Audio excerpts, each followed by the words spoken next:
This place wants you dead. It does not like us in the wintertime.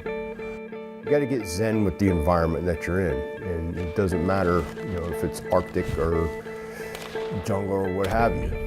You have to understand where you are. Being pushed all the way to the edge and then figuring out what you can handle. And this schoolhouse definitely does that.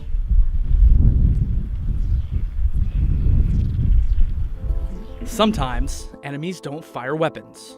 Adversaries like ice, wind, and snow have slowed down and even halted military campaigns. The primary thing that we're trying to teach here at NWTC is over snow mobility and sustainment.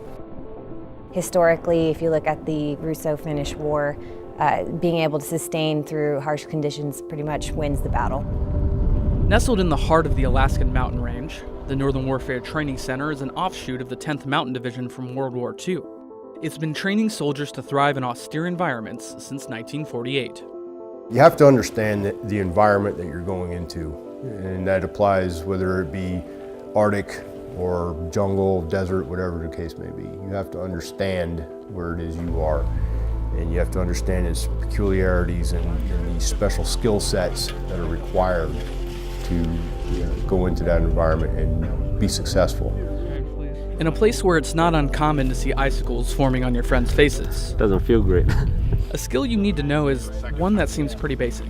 Here, it's every layer, every piece has a purpose.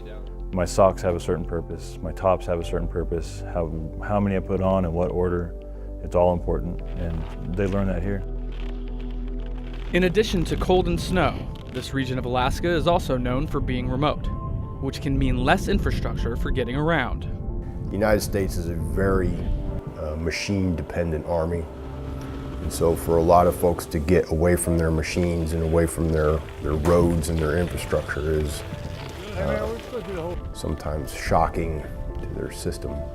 Just for the safety of And without their machines, they have to use snowshoes or skis to move over snow.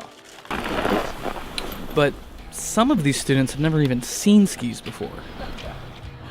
The skiing was difficult. I was never a skier. No, never touched skis. I didn't fall coming down that one though. Glad about that. It's not like snowshoeing. It's like, okay, I've rocked with snowshoes before, and then boom, skis. Spread them out more, man. We basically gave you your introductory ski courses that you would get at a resort or something. It's the baby steps. This is how you stand, this is how you walk, this is how you go downhill, this is how you stop. Once I got on the skis and fell a bajillion times, it just makes you want to keep getting better. You get back up and you go back down the hill and you go back up the hill. Even being able to use snowshoes is important, but skiing adds speed to the element and stealth, so. Getting dressed and moving around will only get you so far. Eventually, you have to sleep and eat and... I pooped in a box for 6 days. Yes. They learn to set up a patrol base using 10-man tents and Arctic stoves, which is about 200 pounds of gear they'll pull on a sled called an Accio. And then we also teach them how to bivouac, how to live out here in this. And they have a 6-day field problem where they're out there in it. They don't come back to the building. And for some of them, it's a significant emotional event for them. That's a pretty accurate statement. That was one of the design concepts that we came up with when we did this, is to keep the students outside as much as possible. A lot of people, including myself, like when I heard I got orders to Alaska, I'm like, I'm about to die. It's gonna be cold. I'm not gonna like it. Oh my God. Which is something the instructors hear a lot of. It's kind of good to know that I know probably better than you do what you can handle.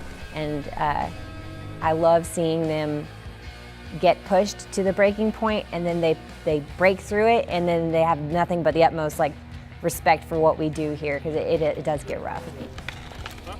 Nope. I learned a lot, because I had no idea that the Army is training to rappel down mountains, be in this type of weather, and that puts the future of the Army in perspective. Like, we might be fighting people in this kind of weather, having to do this kind of training. You don't ever want to forget the things took you so long to learn. It'd be a huge mistake on our part. When people think of this school, if there was one word that you wanted people to think of, what would it be?